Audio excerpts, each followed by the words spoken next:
에베소서 4장 13절 말씀, 우리 한 절 말씀인데 같이 읽도록 하겠습니다. 시작. 우리가 다 하나님의 아들을 믿는 것과 아는 일에 하나가 되어 온전한 사랑을 이루어 그리스도의 장성한 분량이 충만한 데까지 이르리니. 아멘. 온전한 사랑으로 봤는데 사랑이 아니고 사람이네요.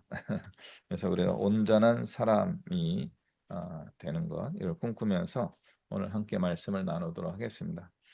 오늘 말씀 제목은 우리 본문의 말씀을 따라서 성장하는 믿음입니다. 성장하는 믿음, 성장하는 신앙. 과연 우리의 믿음은 한 번으로 완성되는가?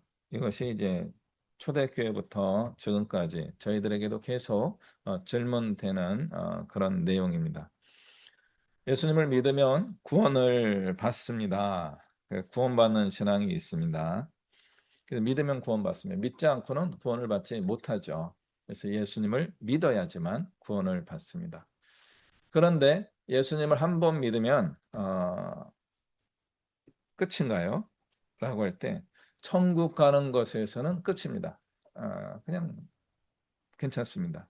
근데 문제는 우리 천국 가는 게 쉽지 않습니다. 오래 기다려야 되는 분들이 있습니다.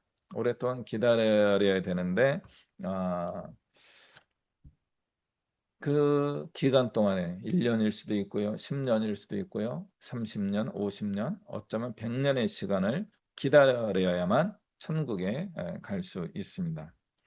천국에 갈 때까지 우리는 첫 번째 신앙, 예수님을 믿을 때 구원받은 신앙으로 충분할까라고 할 때 아닐 수도 있다 하는 것을 우리가 많이 경험하고 있습니다. 예수님을 믿고 구원받는 것을 거듭난다라고 합니다. 영어로 이제 born again, 다시 태어난다라고 이제 설명하고 있습니다. 태어난다라고 하는 거, 거듭난다. 이것을 예수님 시대의 랍비들도 이해가 잘 되지 않았습니다. 그래서 어머니 뱃속에 들어갔다 다시 나와야 됩니까? 뭐 이런 식의 질문을 하는 거죠. 너무 하찮은 수준 낮은 질문이지만 아무리 그 당시에 율법학자고 지식인이라고 할지라도 예수님이 해 주신 말씀 거듭나야 된다는 것을 born again, 다시 태어나야 된다 하는 이 부분에 대하여 이해하기가 이제 굉장히 어려웠습니다.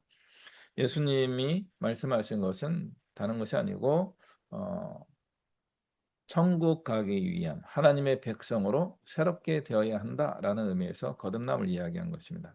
그리고 거듭남의 핵심 원리는 예수님을 믿는 것, 예수님이 하나님의 아들이시고 우리의 구원자이시고 메시아이심을 믿는 것입니다. 오케이. 그래요. 그래, 예수님을 믿고 구원 받았어요. 그러니까 born again이에요. 그러면 의미상으로 어떤 일이 발생하게 되느냐면요. 우리의 영이 어린아이가 되었다라고 하는 겁니다. 다시 태어났잖아요. 다시 태어나는 순간 우리는 아담과 하와처럼 느낌상으로 아담과 하와는 20대로 만들어졌을 것 같아요. 하나님이 처음 창조하신 아담과 하와 첫 번째 인류는요, 아기가 아니었습니다. 그들은 성인의 모습을 가지고 있었고 결혼하여서 자녀를 낳을 수 있는 건강한 몸을 가지고 있는 단계였습니다. 그럼 과연 우리는 예수님을 믿고 중생하였을 때 아담과 하와 같은 수준입니까? 아니면 어린아이와 같은 수준입니까? 이것이 우리의 신앙에 굉장히 중요한 전환점입니다. 보통 우리가 예수를 믿을 때가 어린아이 때 믿는 경우도 있지만 전도를 통해서 예수를 믿는 분들은 20대 혹은 30대 혹은 40대, 50대 예수님을 믿게 되는 겁니다. 그때 예수님을 믿는 순간 우리는 50대 수준의 신앙인처럼 생각할 수 있습니다. 50년 정도 신앙생활을 한 것 같은 생각을 할 수도 있다, 그런 뜻입니다. 우리가 살아가는 인생의 숫자만큼 우리 신앙이 자연스럽게 성장하는가 하는 부분도 저희가 계속 고민해야 되는 부분입니다. 우리는 저절로 성장하는가? 우리는 아기로 육체를 가지고 태어났을 때는 돌봄이 있어야 됩니다. 부모님의 돌봄이죠. 보통 대부분 부모님입니다. 그 부모님이 일찍 돌아가시거나 할 때는 다른 가족들이 이제 우리를 키워주기도 하고, 특별한 경우는 큰 형, 큰 누나, 큰 언니가 키워주기도 합니다.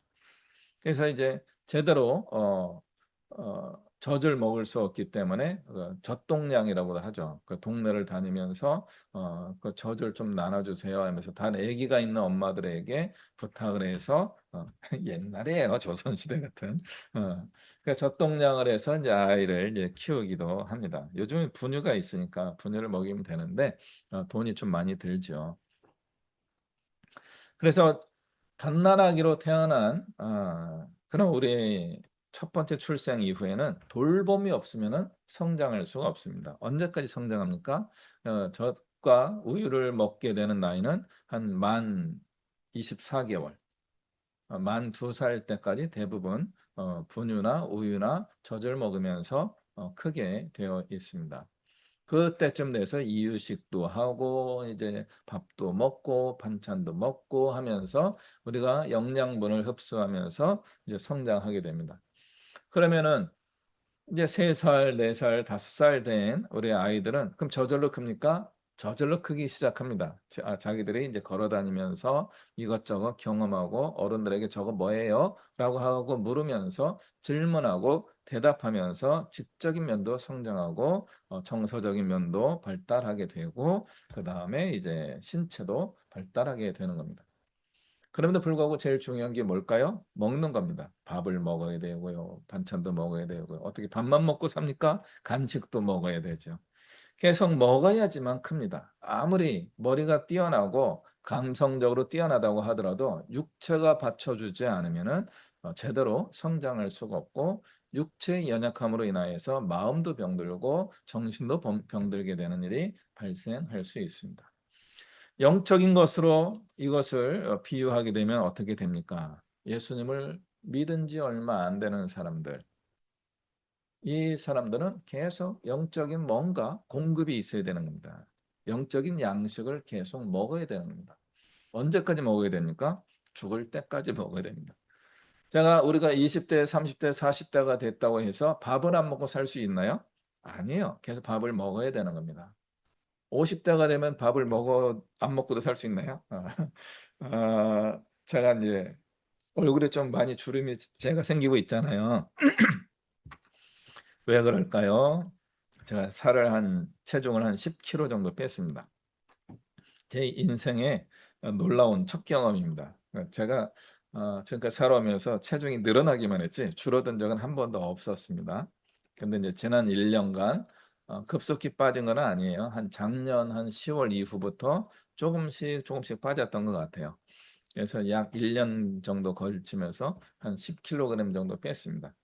이렇게 10kg을 뺐다고 해서 이제 제가 밥을 안 먹고 살 수 있느냐 하면은 안 됩니다. 밥을 안 먹으면 오히려 몸이 축 나고 육체에 이제 질병이 생길 수도 있습니다. 그래서 살이 좀 빠지고 주름이 생겨서 조금 보완을 해야 되겠다 그런 마음이 들긴 하지만 그럼에도 불구하고 안 먹고 살 수는 없는 거죠. 꾸준히 식사를 해야 됩니다. 특히 이제 제가 하루에 꼭 단백질을 이제 먹고 있습니다. 그러니까 음식으로 먹기도 하지만 이제 식물성 단백질을 동물성 단백질을 먹으면은 뭐라 그러죠? 그 통풍이 생길 수도 있대요. 그래서 이제 식물성 단백질을 열심히 먹으면서 매일매일 또 나름대로 체중 관리도 하고 있는 겁니다. 우리의 육체도 나이가 들수록 나름대로 지적으로 정서적으로 성숙한 이 나이가 됐음에도 불구하고 육체의 양식을 계속 먹어야지만 생존할 수 있고 지적 능력, 정서적 능력을 발휘할 수 있게 되는 겁니다. 영적인 면에서도 이런 부분이 분명히 있는 것 같습니다. 어느 정도의 영적인 신앙의 성장과 성숙이 이루어졌다고 할지라도 우리는 계속해서 영의 양식을 공급받아야 됩니다. 영의 양식은 어떻게 공급이 될까요? 이게 저의 굉장히 오랫동안의 기독교 교육학을 전공하는 저에게 굉장히 숙제였습니다. 일반적으로는 하나님 말씀입니다. 하나님 말씀을 계속 읽음으로써 영의 양식, 우리 교회에서 이야기되는 통용되고 있는 이야기죠. 하나님 말씀을 열심히 읽는 것. 그러니까 최근에 통독을 많이 하는 분들이 계셔서 너무나 좋습니다. 훌륭하십니다. 저도 성경을 읽고 있고요. 여러분은 또 성경을 많이 읽고 계십니다. 그래서 성경을 읽는 통독의 과정을 통해서 여러분의 어떤 영의 양식이 공급되고 있는 것은 분명합니다. 그러나 또 하나가 있습니다. 또 하나는 정서적 영의 양식이 있습니다. 말씀은 지적인 영의 양식이라고 한다면 우리는 정서적인 영의 양식도 필요합니다. 2절에 보면은 이런 표현이 되어 있습니다. 오늘 4장 2절에 에베소서 4장 2절에 모든 겸손과 온유로 하고 오래 참음으로 사랑 가운데서 서로 용납하고 평안에 매는 줄로 성령이 하나 되게 하신 것을 힘써 지키라. 이것은 제가 볼 때 정서적인 부분이에요. 겸손함과 온유함과 오래 참음과 사랑과 용납하고 평안에 매는 줄로 성령이 하나 되게 하신 것을 힘써 지키라. 신앙 공동체 안에 있어야 되는 정서적인 분위기인 겁니다. 우리 사람들은요, 정서를 먹고 살아가는 존재이기도 합니다. 육의 양식만 먹고 사는 게 아니죠. 사람이 어떻게 밥으로만 사냐? 이게 당연히 이 표현인 겁니다. 우리는 정서를 먹고 사는 존재입니다. 그러면 여러분의 정서는 여러분 거를 여러분이 먹기도 하지만 주로 정서는 누굴 거 먹나요? 남의 거를 먹습니다. 저 사람이 나에게 어떤 정서를 주느냐에 따라서 그 정서가 나에게 훅 들어와요. 내가 먹고 싶다고 먹는 거 어떤 먹기 싫다고 거절할 수 있는 게 아니고요.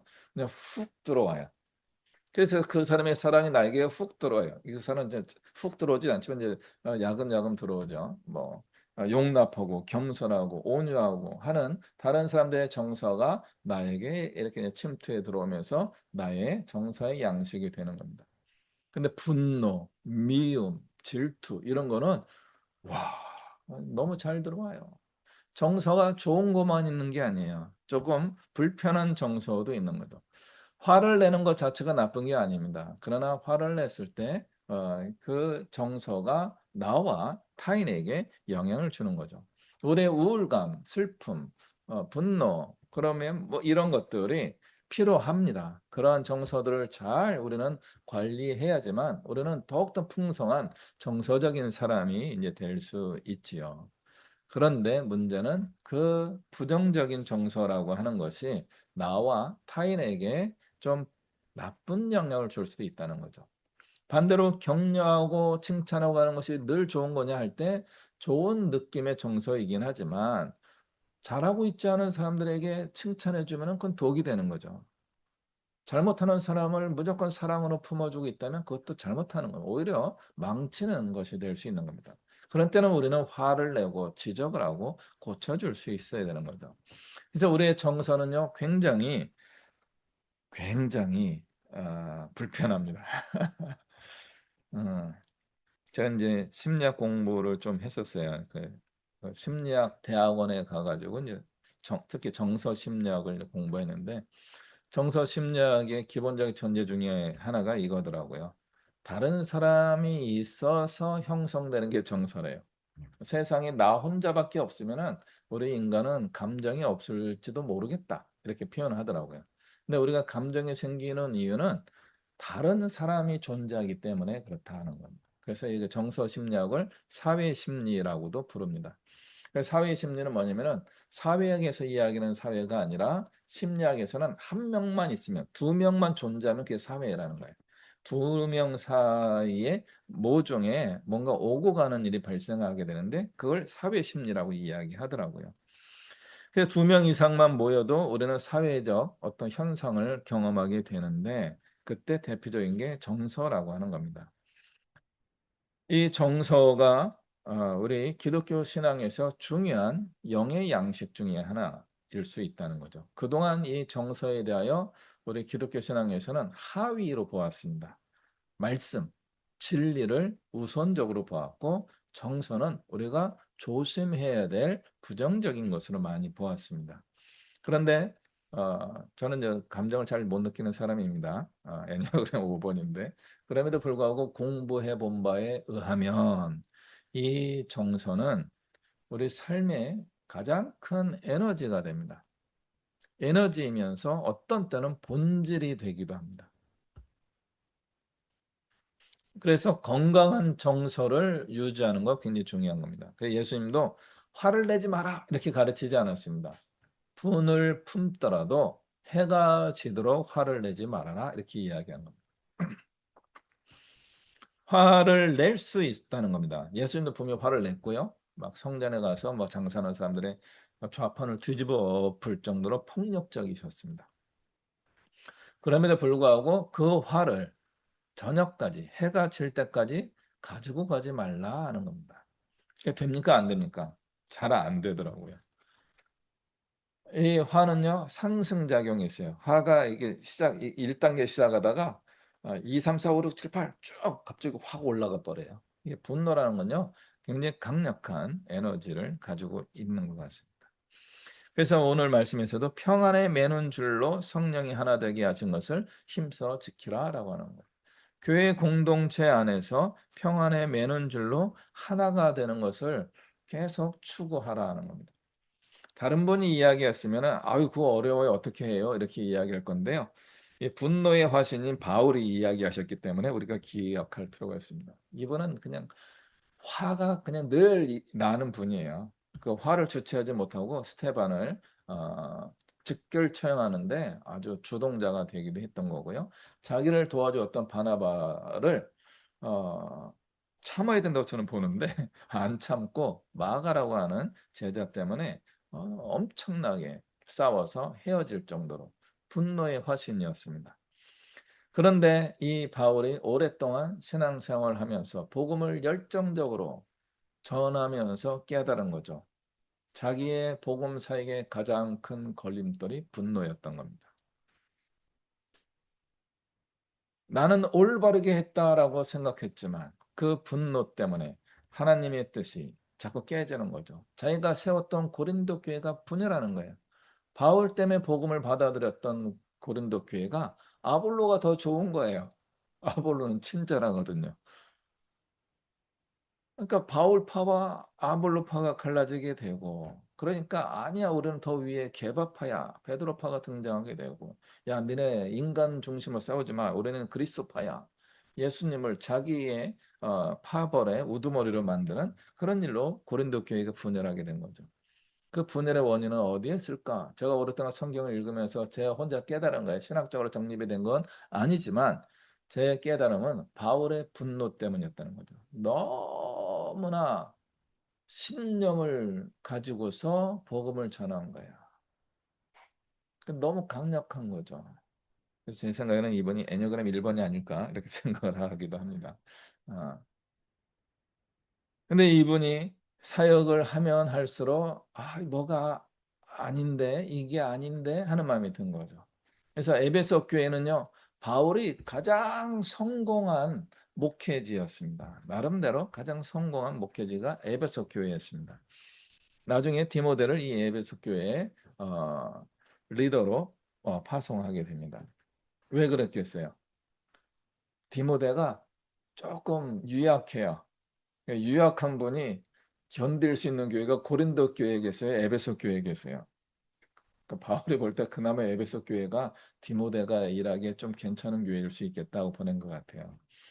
그래서 에베소 교회에서는 이 평화, 사랑, 온유함, 겸손함, 오래 참음 이게 나중에 갈라디아서와 고린도전서 이런 데 로마서에 나오는 성령의 열매의 이야기들로 이어지게 되는 겁니다.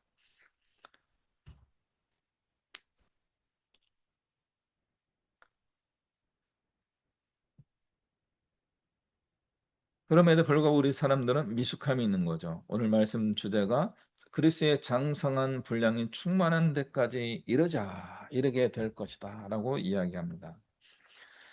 제가 인제 중학교 3 학년 때 이사를 가고 전학을 가서 강원도 원주에서 강원도 춘천으로 이사 갔는데 이사 가니까 좀 낯설죠. 그래서 이제 교회에 적응하기도 어렵고 그랬는데 어떻게 인제 중3 때는 별로 적응이 안 됐어요. 그러다가 인제 고등학교 가면서 인제 고등학교 친구들이 생기고 같은 교회 다니는 이제 우리 동창들이 생기면서 다시 이제 교회에서 친구들하고 이제 친하게 지냈습니다.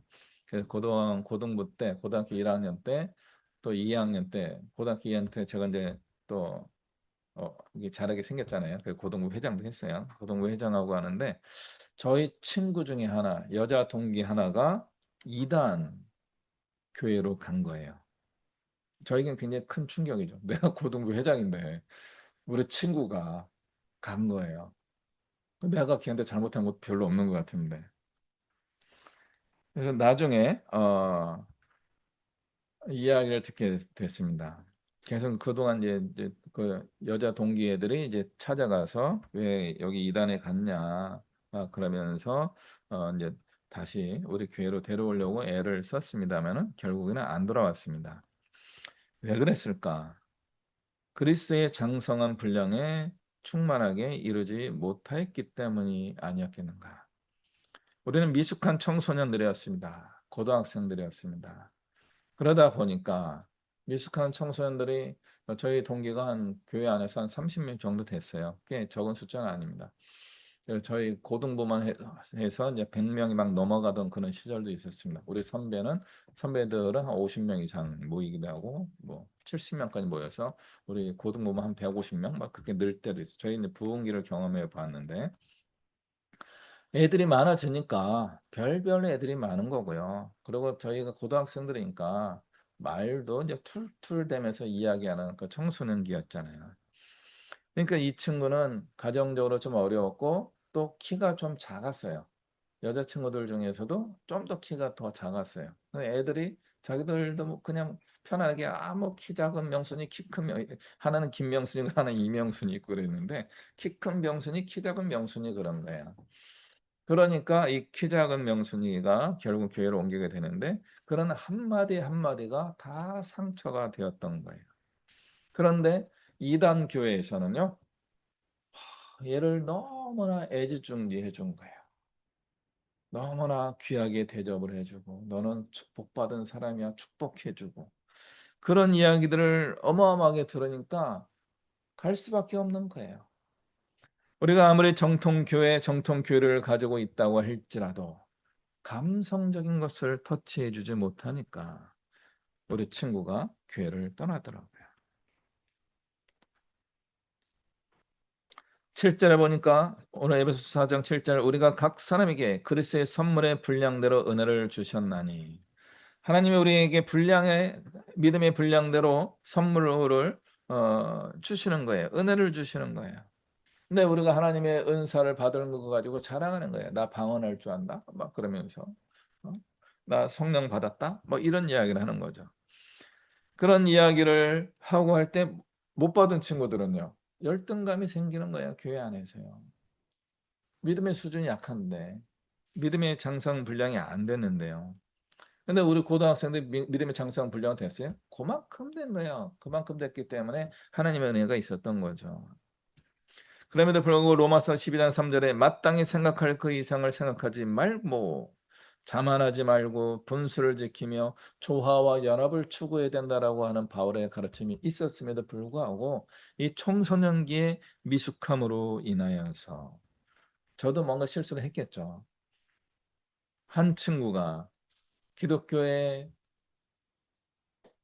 본질적인 신앙을 추구하는 것을 따르지 못하고 포기하는 것을 지켜볼 수밖에 없는 그런 시간을 가져보았습니다. 우리 신앙의 공동체는 종종 이렇게 가르침이 잘 지켜지지 않는 교만하고 분수를 지키지 않고 조화와 연합을 깨뜨리는 일들이 얼마나 많이 일어나는지 모릅니다. 마태복음 17장 17절에 보면요. 예수님이 제자들을 향하여 굉장히 화를 내십니다. 믿음이 없고 패역한 세대여. 오랫동안 너희와 함께 있으며 너희를 참아 주어야 하겠느냐 하면서 제자들을 굉장히 야단을 치십니다. 보통은 마태복음에서는요. 제자들을 조금 그 권위가 깎이는 이야기들 잘 기록을 안 합니다. 마가복음에는 많이 기록되어 있고요. 누가복음은 조금 기록되어 있습니다. 그래서 사도들의 권위에 대하여 이분들이 이거밖에 안 됐던 분들이구나라고 하는 표현이 있었는데 그럼에도 불구하고 마태복음에서는 그런 것들을 최선을 다해서든지 다르게 쓰려고 노력을 많이 했습니다. 그런데 불구하고 이 부분에서는 예수님이 있는 그대로 이야기했어요. 믿음이 없고 패역한 세대요. 이건 다른 사람을 지적하며 얘기한 게 아니라 예수님의 제자들을 향하신 말씀입니다. 믿음이 없고 패역한 세대요. 관절병이 들려서 귀신 들린 아이를 이 제자들이 못 고친 거예요. 그래서 이제 이 아이의 아버지가 와서 귀신 들린 아이를 당신의 제자들에게 고쳐달라는데 못 고치네요. 그랬더니 예수님이 화가 나셔가지고 변화산에 올라갔다가 내려오셨던 예수님이 제자들을 향하여 분노의 말씀을 외치신 겁니다. 이 믿음이 없고 패역한 세대요. 오랫동안 너희와 함께 있었는데 나보고 더 참으라고 이런 뭐 기타 등등 생략하겠습니다. 못 고칠 수도 있지. 능력이 안 되는데. 3년 만에 기적을 행하기를 원하셨던 예수님의 모습이 어, 보여지고 있는 장면입니다. 장성한 분량에 이르지 못한 겁니다. 3년 만에 신앙의 성장과 성숙이 쉽게 이루어지지 않는 것을 보여주고 있어요. 사도들도 이게 안 됐는데 우리도 될까요? 우리도 잘 안 되는 거죠. 당연히 교회 공동체, 신앙 공동체에는 이런 약함이 늘 존재하고 있습니다. 더군다나 누구에게요? 신앙의 리더라고 할 수 있는 사도들도 그런 연약함의 단계를 당연히 지나온 거죠. 지난주에 이제 설교를 하면서 계획을 준비한 것을 잘 얘기하다가 준비한 데 멘트가 딱 나올 때 이제 실수가 나오잖아요. 제가 이제 지난주에 이제 독일 쪽에 물이 안 좋다. 뭐 그래서 거기에 이제 석회석이라든가 이런 같은 문제가 있다라고 했는데 어떤 분이 그게 아닐 수도 있습니다. 라고 얘기해서 찾아보니까 아니더라고요. 그래서 저의 상식에 잘못된 것을 이제 고치게 됩니다. 저도 미숙합니다. 저도 몰라서 모르는 부분을 아는 척하면서 이야기할 때가 있는 거죠. 제가 틀린 겁니다. 이 장성한 분량에 이르렀다고 하더라도 우리는 이런 실수와 심지어는 잘못이 발생할 수 있습니다. 그럼에도 불구하고 오늘 에베소서 4장 13절에 장성한 분량이라고 하는 의미가 주는 것은 무엇입니까? 이것은 책임감을 의미하는 겁니다. 책임감을 가지고 하나님 주시는 일을 감당하는 겁니다. 또 하나는 장성한 분량은 뭐예요? 자율성입니다. 어린이 청소년들이 자율성을 자꾸 하려고 해요. 근데 어린아이들의 걸음마를 시작하면서 자율성으로 자기가 걷고 싶어 하죠. 그런데 대부분 애기들은 넘어집니다. 그 무릎을 까고요. 늘 걸으려고 하지만 걷기도 하고 뛰기도 하지만 늘 넘어집니다. 청소년들이 늘 자율성을 갖고 싶어 합니다. 왜? 부모님들의 어떤 속박과 굴라가 자기를 힘들게 했다고 생각하기 때문에 그렇습니다. 근데 그러나 그들의 자율성을 얻게 되면 어떻게 됩니까? 최근 몇 년 전에 전세 사기로 인하여서 굉장히 큰 낭패를 당했는데 낭패를 당한 주된 그룹 중에 하나가 20대, 30대 청년들이었습니다. 영끌을 해가지고 그때 막 집값이 오르니까 영혼까지 끌어모아서 대출을 다 받아서 전세금을 얻은 거예요. 다 사기를 당한 거죠. 자기들이 자율성을 가지고 스스로 결정하고 행동하였는데 20대와 30대들이 사기에 당하게 되는 겁니다. 자기들의 능력이 그게 잘 안 되는 거예요. 그러면은 40대, 50대들은 잘 하나요? 제가 개인적으로 교회 생활을 이제 54년 정도 했다고 봅니다. 한 4살 정도의 교회를 갔다고 치고요. 54년 정도의 신앙생활을 했습니다.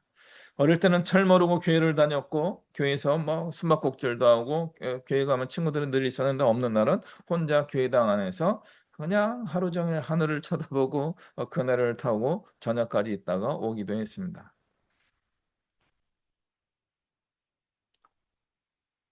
그리고 신학을 공부하고 신학도 오래 공부하고 목회도 하고 하나님의 말씀도 계속 전하고 있습니다. 그럼에도 불구하고 50대의 미숙함이 저에게 있습니다. 우리는 늘 미숙합니다. 30대가 되면 20대보다 장성했지만 30대의 미숙함이 있습니다. 40대의 미숙함이 있고 50대의 미숙함이 있고 60대의 미숙함이 있습니다. 근데 우리는 미숙하지 않은 척, 나는 장성하고 책임감 있고 자율적이고 능력 있는 사람처럼 이야기하는 거죠. 그럼에도 불구하고 우리는 50세가 처음 돼본 존재입니다. 우리는 60세가 처음 돼봤습니다. 우리 부모님 세대는 70세, 80세를 처음 해보신 분입니다. 원래부터 그분들은 80대 어른들이 아니었죠. 그분들도 똑같이 어린아기부터 10대, 20대, 30대, 40대를 다 거치면서 살아오신 분들입니다. 그래서 젊은 사람들보다는 조금 더 장성한 지혜로움이 있음에도 불구하고 또 그분들 연배에 또 다른 미숙함이 있는 거죠. 우리는 그런 미숙함을 인정할 수 있어야 합니다. 내가 온전하다라고 늘 주장하는 순간 우리는 넘어질 수 있습니다. 섰다고 생각하는 자여 넘어질까 조심하라. 이것이 우리의 신앙의 모습인 겁니다. 조금 전에 마태복음 17장 말씀에서 제자들의 미숙함 때문에 불편해 하셨던 예수님이 제자들에게 모든 것을 맡기고 떠나십니다. 막 늘 화를 내면서 야, 니네 언제까지 내가 참아줘야 되냐 이놈들아. 장성한 분량이라고 하는 것은 완전함이 아닐 수 있습니다. 오늘 말씀에는 분명히 온전한 사람을 이루어 완전한 perfect person, perfect man, 완벽한 사람이라고 하는 표현을 사용하고 있음에도 불구하고 그것은 완벽한 사람을 의미하는 것이 아닐 수 있습니다. 예수님이 제자들에게 그렇게 야단을 치시고도 이제 드디어 결정을 하시게 되는 겁니다. 하나님의 뜻을 이루기 위해서는 십자가에 달려 죽으셔야 하는 거고, 그리고 당연히 부활하시고 천국에 가셔야 되기 때문에 이제 제자들을 지금처럼 꼼꼼하게 양육하고 훈육하고 리더십을 만들어 줄 수는 없게 된 겁니다. 답답한 거죠. 빨리 컸으면 좋겠는데. 지금 정신 바짝 차리고 하나님의 뜻을 이루어가는 리더들이 될 건데 너희들은 이제 사도가 될 건데 어떻게 하지? 고민을 많이 하신 거죠. 그러다가 다 내려놓고 그냥 맡기고 갑니다. 니네끼리 알아서 해라 미숙한 놈들아 하고 가시는 겁니다. 하나님의 교회는 완벽한 제자들에 의해서 사도들에 의해서 세워진 게 아닙니다. 미숙한 자들에게 맡겨져서 시행착오를 겪으면서 세워지게 된 겁니다. 첫 번째 만들어진 공동체, 예루살렘 교회 공동체도 똑같습니다. 미숙함의 결정체입니다. 사도들이 열심히 복음을 전하고 또 헌금이 많이 들어오니까 구제를 하려고 나름대로 애를 썼죠. 구제를 하려고 하다 보니까 이 매일 뭐 한 끼 식사 나눠주고 하는 걸 했나 봐요. 근데 이분들은요, 사도들은요, 갈릴리 출신들이 대부분이고 예루살렘 출신들이 많았습니다. 이런 이분들의 특징이 뭐예요? 가나안 땅 위주로 살다 보니까 아람어만 할 줄 압니다. 아람어. 그 당시 통용되는 그 지역 언어였던 겁니다. 시리아 언어라고 할 수 있지 않을까 생각해 봅니다. 그런데 그 예루살렘 교회 세워지고 나서요, 헬라파 유대인들이 많이 들어옵니다. 그래서 그 지역에 태어나 가지고 쭉 자라오다가 기원전 300년경에 알렉산더가 그 지역을 다 정복하고 특별히 그 지금의 튀르키예 지역이나 이집트 지역에서는 그리스어를 공용어로 썼어요. 유대 지역도 그리스어를 공용어로 쓰긴 했지만 유대 지역은 그리스어를 쓰는 사람들보다는 아람어를 쓰는 사람이 더 많았던 겁니다. 근데 다른 지역은 그리스어 헬러를 잘 쓰는 사람들, 그것만 썼던 사람들이 있고 자기 본토 언어를 유대인 언어 아람어를 모르는 그런 유대인 크리스찬들이 생겨나는 거예요.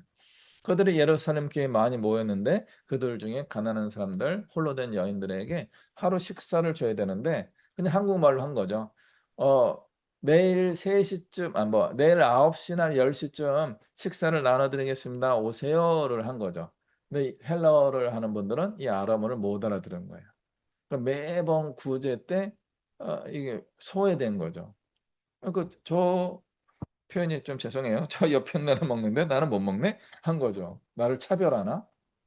나를 너무 소홀히 대하네? 이런 일이 생긴 거죠. 그러니까 교회 안에 이런 불평이 계속 많아지니까 사도들이 고민한 거죠. 야, 우리 그리스어를 잘 못하고 하는데 어떻게 할까? 그러면 그리스어를 할 줄 아는 일꾼들을 뽑읍시다. 그리스어도 하고 아람어도 하고 성경에 능통한 그런 지혜로운 사람 7명을 뽑아서 그 일을 나누어 줍시다. 이런 시행착오를 겪어 나가는 거예요. 이거는 예수님이 가르쳐 준 적도 없는 내용입니다. 7명의 집사를 세웠더니 그중에 이단파가 하나 등장하죠. 니골라라고 하는 사람, 니콜라스. 이 사람이 등장해가지고 막 그리스 철학을 가지고 기독교 신앙을 막 섞어서 이단적 가르침을 하는 거예요. 기독교 영지주의인 거죠. 이 사람을 어떻게 치료할 것인가 고민을 아마 했을 거예요. 미숙한 사람들에게 주님이 맡기셨는데 왜 맡기신 거예요? 혼자 다 이끌어가지 말고 함께 하나님의 뜻을 찾아서 지혜를 도모해서 하나가 되어서 공동체를 이루어가면 좋겠다라고 권해 주셨던 거죠. 구약에도 이런 분이 등장하죠. 엘리야 선지자가 굉장히 위대한 사역자, 예언자였습니다. 아합 왕과 대결하면서 그를 하나님의 능력을 가지고서 이제 제압을 해버립니다. 그런데 그럼에도 불구하고 아합의 부인 이사벨이 너 죽일 거야. 그러니까 이게 간이 콩하면해졌어요. 좀 하나님의 능력을 가지고 막 이렇게 큰 일을 하던 엘리야도요. 실제적인 위협이 오니까 두려움이 생겨가지고 막 도망가요. 정신없이 도망가요. 하나님의 능력을 가지고 있던 분도 이렇게 되더라고요. 좌절하고 우울감이 생기고 굉장히 정말 하나님 나 죽고 싶어요. 막 그렇게 이야기하는 그런 기도를 하는 거죠. 그때 하나님이 몇 가지 예언을 하시고 엘리사를 너의 제자로 삼아라.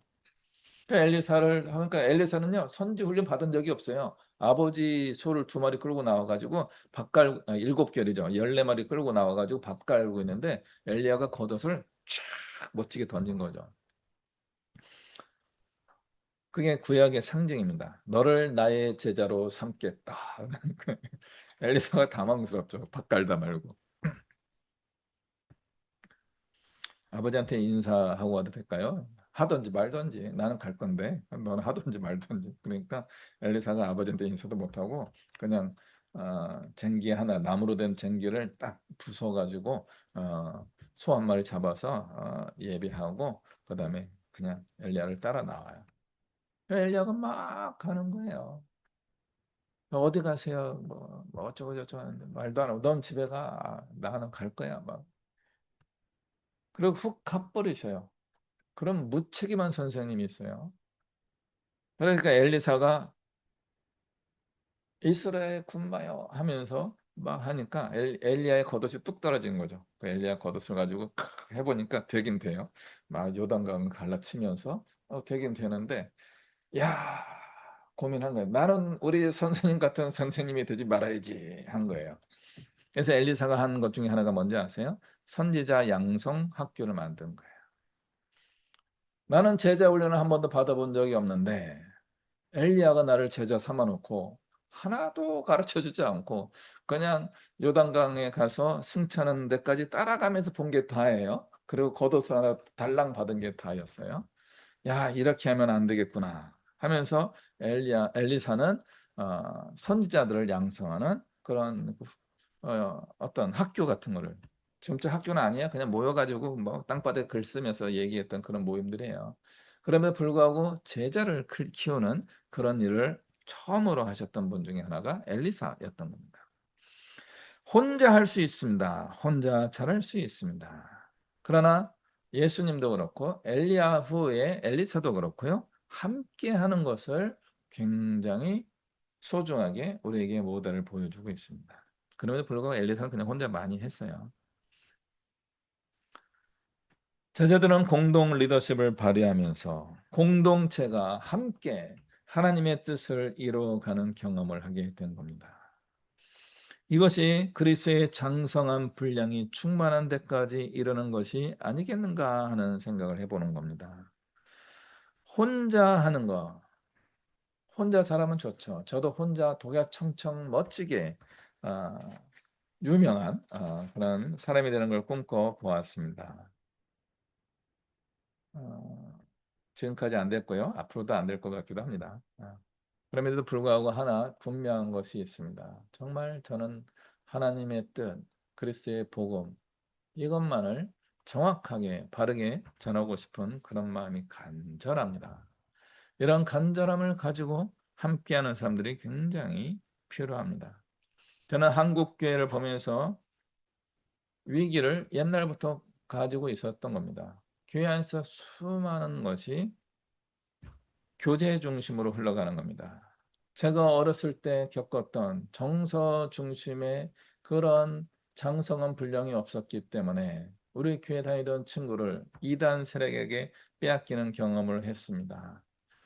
그래서 정서가 굉장히 중요하다라고 이야기함에도 불구하고, 그럼에도 불구하고 말씀을 가지고 실천으로 나아가는 일에 실패하는 모습을 많이 보았습니다. 그러니까 교회 안에서 죄송의 표현이 우쭈쭈 우쭈쭈 하는 그래 격려해 생일 축하해 God bless you 잘 될 거야 너 좀 실패했지만 또 하나님께서 회복할 거야 위로와 격려가 넘쳐나는 교회가 된 거죠. 때로는 너의 앞에 막 축복성만 부르고 그딴 거나 하고 있는 교회로 바뀐 거예요.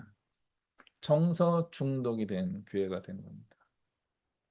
정서 중독이 되면 안 되는 거죠. 정서적인 교회가 되어야 하지만 그러나 정서에 빠져서는 안 되는 겁니다. 그리스의 장성한 분량은 뭐예요? 아기 때 우쭈쭈 하면 키우던 아이들이 중학생도 되고 고등학생도 되는데 계속 우쭈쭈만 해줄 수 있나요? 야, 큰 놈이 좀 정신 차리고 해야지. 우리는 이런 이야기를 할 수 있어야 되는 거죠.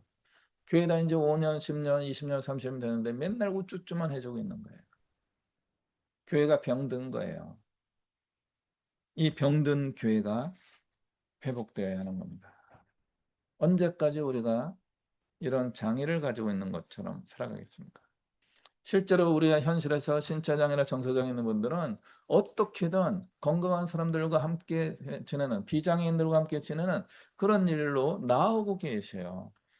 좀 일하는 방식이 좀 특이하긴 하지만 뭐 전장협이라고 하나요? 전국 장애인 뭐 협의회인가 그런 데서 이상한 방식의 장애인들의 인권들 주장하면서 나오고 계시긴 하지만 그분들의 주장 뭐예요? 우리를 인간 대우해 달라는 거예요.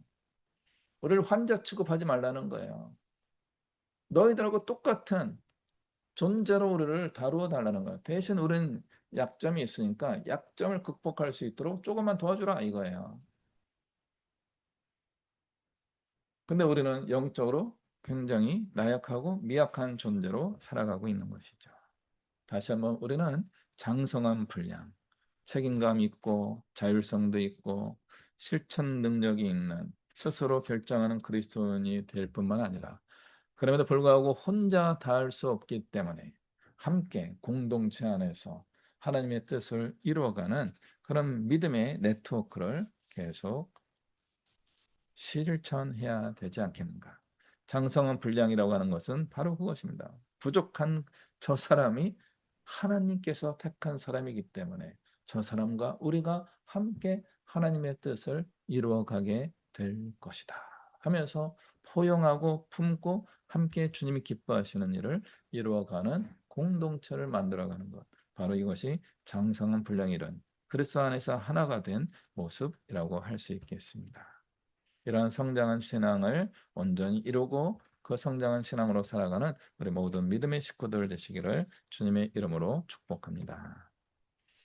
기도하시겠습니다.